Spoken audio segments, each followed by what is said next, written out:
എല്ലാവർക്കും നമസ്കാരം. Commerce ഗൈഡിന്റെ online ക്ലാസ്സിലേക്ക് എല്ലാവരെയും സ്വാഗതം ചെയ്യുന്നു. ഈ ഒരു ക്ലാസ്സിൽ കൊമേഴ്സ് സിലബസിലെ രണ്ടാമത്തെ മൊഡ്യൂളായ ഇൻട്രൊഡക്ഷൻ ടു അക്കൗണ്ടിംഗിൽ നമ്മൾ പറയാൻ ബാക്കി വെച്ച ഒരു ഏരിയ ആണ് ഡിസ്കസ് ചെയ്യാൻ പോകുന്നത്. Procedure for setting various accounting standards. Simple ആയിട്ടുള്ള ഒരു ഏരിയ ആണ്. അതായത് അക്കൗണ്ടിംഗ് സ്റ്റാൻഡേർഡ്സ് എന്താണെന്നുള്ളത് നമ്മൾ ഇതിനു മുന്നേ പറഞ്ഞിട്ടുണ്ട്. ഒരു ബിസിനസ്സിലെ ഓരോ ഐറ്റവും എങ്ങനെ അക്കൗണ്ടിംഗിൽ ഡിസ്ക്ലോസ് ചെയ്യണം എന്ന് പറയുന്ന റൂൾസ് ആൻഡ് റെഗുലേഷൻസ് ആണ് അക്കൗണ്ടിംഗ് സ്റ്റാൻഡേർഡ്സിൽ ഉള്ളത്. ഓക്കെ, അപ്പൊ അക്കൗണ്ടിംഗ് സ്റ്റാൻഡേർഡ്സ് ഡെവലപ്പ് ചെയ്യുന്നതിന്റെ സ്റ്റെപ്പ് അല്ലെങ്കിൽ പ്രൊസീജിയർ ആണ് നമ്മൾ പഠിക്കാൻ പോകുന്നത്. ഓക്കെ, അപ്പൊ നമ്മുടെ രാജ്യത്ത് അക്കൗണ്ടിംഗ് സ്റ്റാൻഡേർഡ്സ് ഇഷ്യൂ ചെയ്യാൻ വേണ്ടിയിട്ട് institute of chartered accountant of India establish ചെയ്ത ഒരു ബോർഡാണ് അക്കൗണ്ടിംഗ് സ്റ്റാൻഡേർഡ് ബോർഡ്. അപ്പൊ ഈ accounting standard board accounting standards develop ചെയ്യുമ്പോൾ ഏതൊക്കെ പ്രൊസീജിയർ ആണ് ഫോളോ ചെയ്യുന്നതെന്നാണ് നമ്മൾ പഠിക്കാൻ പോകുന്നത് കേട്ടോ.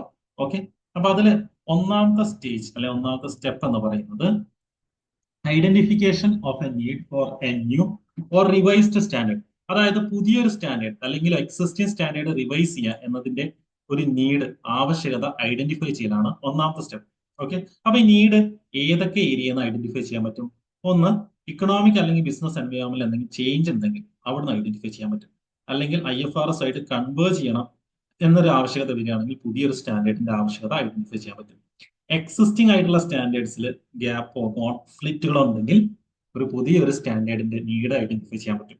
ചില സമയത്ത് നമ്മുടെ രാജ്യത്തുള്ള regulatory bodies SEBI, RBI, MCA ഒക്കെ റിക്വസ്റ്റ് ചെയ്യാം for a new accounting standard. അപ്പൊ ആദ്യത്തെ സ്റ്റെപ്പ് ക്ലിയർ ആയല്ലോ, അക്കൗണ്ടിംഗ് സ്റ്റാൻഡേർഡിന്റെ നീഡ് ഐഡന്റിഫൈ ചെയ്യാണ് ഒന്നാമത്തെ സ്റ്റേജ്. ഇനി രണ്ടാമത്തെ stage formation of a study group. Accounting standard board ഒരു സ്റ്റഡി ഗ്രൂപ്പ് ഫോം ചെയ്യും. ആ സ്റ്റഡി ഗ്രൂപ്പിൽ ചാർട്ടേഡ് അക്കൗണ്ടൻസ് ഉണ്ടാവും, ഇൻഡസ്ട്രിയൽ എക്സ്പേർട്സ് ഉണ്ടാവും, അക്കാദമീഷ്യ ഉണ്ടാവും, റെഗുലേറ്ററി ബോഡീസ് എന്നുള്ള റെപ്രസെന്റേറ്റീവ്സ് ഉണ്ടാവും. ഓക്കെ, ദെൻ മൂന്നാമത്തെ step preparation of an exposure draft.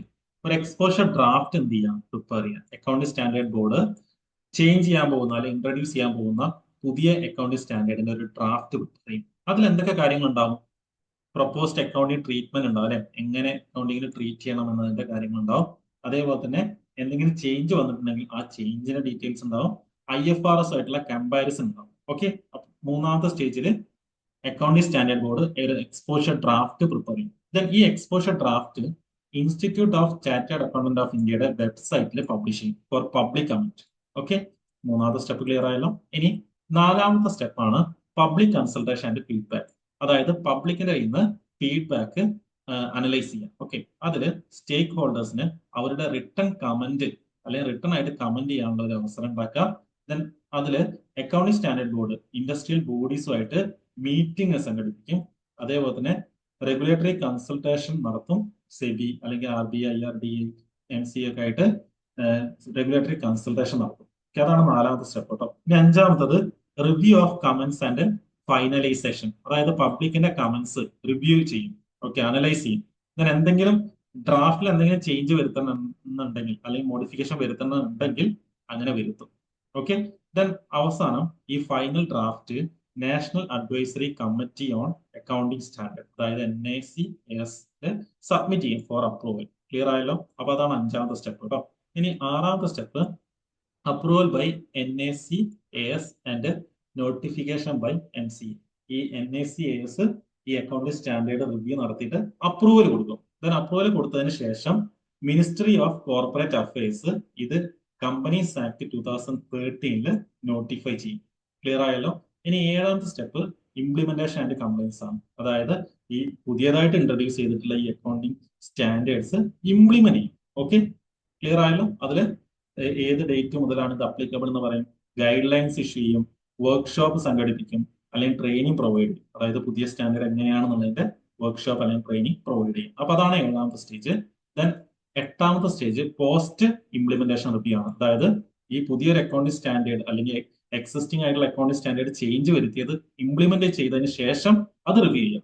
Accounting standard board monitor practical challenges, amendments R made if needed.